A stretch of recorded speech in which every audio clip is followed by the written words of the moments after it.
Selamat datang kembali di pembahasan mendalam kita. Kali ini kita mau ngobrolin Atomic Habits dari James Clear. Bukunya fenomenal banget kan? Iya, bener. Banyak yang merasa kebantu ya sama buku ini. Nah, kita mau fokus ke ide intinya nih. Gimana perubahan-perubahan kecil yang kayaknya sepele gitu, ternyata bisa ngasih hasil luar biasa. Plus, ada strategi praktisnya juga. Oke, kita kupas bareng ya. Siap. Yang menarik dari buku ini tuh, ini kan lahir dari perjuangan pribadinya si Clear ya, habis cedera parah itu. Oh ya, yang itu ya. Dan dia eksperimen bertahun-tahun soal kebiasaan. Intinya sih simple tapi kuat banget. Jangan remehkan kekuatan perubahan 1%. 1% ya. Kedengarannya kecil banget. Kecil, tapi ini kayak bunga majemuk di investasi gitu loh.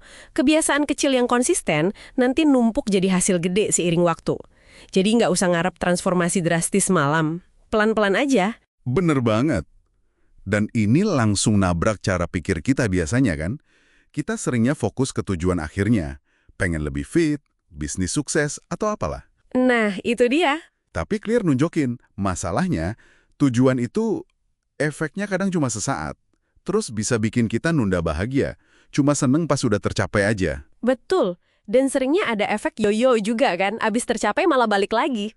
Iya, itu sering banget kejadian. Makanya ini nih perbedaannya. Clear ngajak kita fokus ke sistem.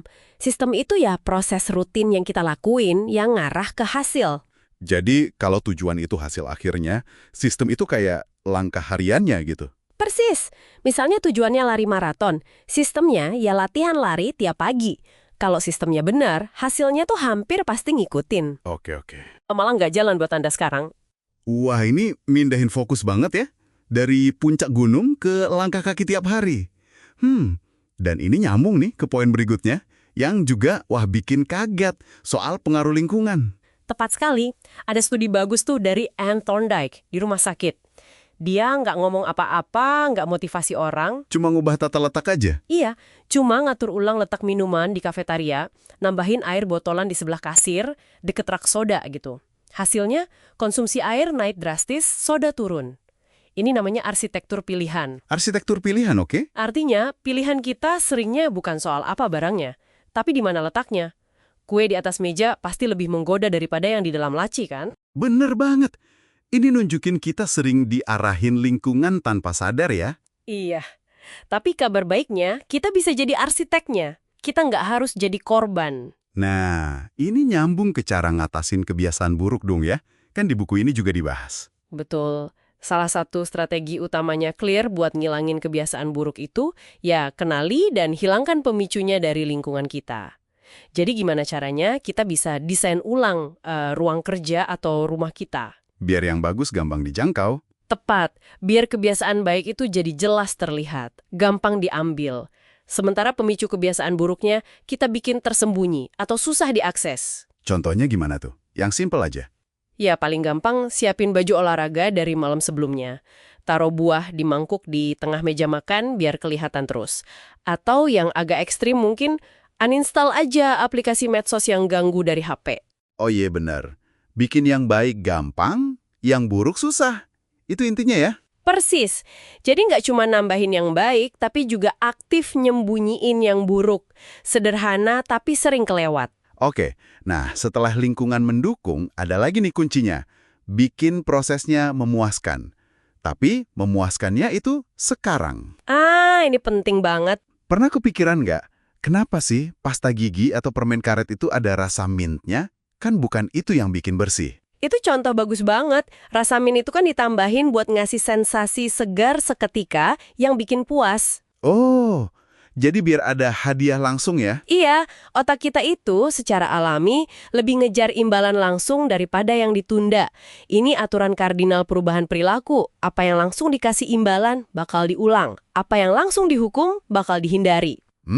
Masuk akal. Nah, masalahnya banyak kebiasaan baik kayak olahraga atau belajar gitu, imbalan utamanya kan nanti, jangka panjang. Tapi pengorbanannya sekarang. Biar kita tahan, kita butuh kemenangan kecil saat ini juga. Jadi perlu kayak semacam hadiah instan gitu ya? Sekecil apapun buat nandain kita udah lakuin hal yang benar. Persis, nggak harus gede kok hadiahnya. Bisa cuma nyentang tugas di jurnal, atau nikmatin teh favorit abis kelar kerja fokus. Atau sekedar muji diri sendiri gitu ya? Oke, good job. Bisa banget. Intinya, gimana caranya kita bisa nyuntikin sedikit kepuasan instan ke kebiasaan baik yang lagi kita bangun. Ini penting buat ngakalin otak biar mau terus ngelakuinnya. Oke, jadi kalau kita rangkum nih ya, kekuatan perubahan 1% yang konsisten itu penting, terus fokus bangun sistem harian, bukan cuma ngejar tujuan akhir. Lalu, secara sadar kita rancang lingkungan biar dukung pilihan baik dan bikin pilihan buruk jadi susah. Dan terakhir, cari cara bikin prosesnya itu memuaskan secara instan. Itu pilar-pilarnya ya. Betul, itu kunci buat perubahan jangka panjang ala Atomic Habits. Yang penting itu arah perbaikan kita sekarang, bukan cuma hasil sesaat. Oke. Nah, ini ngasih satu pemikiran penutup yang menarik nih. Kalau riset bilang sekitar 40-50% tindakan harian kita itu kebiasaan otomatis. Hampir setengahnya ya. Iya, dan kebiasaan otomatis ini yang kemudian ngebentuk keputusan sadar kita selanjutnya. Coba bayangin deh, perubahan kecil apa dalam sistem atau lingkungan Anda yang bisa Anda lakuin mulai hari ini? Yang kalau dilakuin konsisten, mungkin banget setahun lagi bisa bawa Anda ke tujuan yang beda jauh, tanpa Anda merasa kayak berjuang keras tiap hari. Sesuatu buat direnunkan tuh.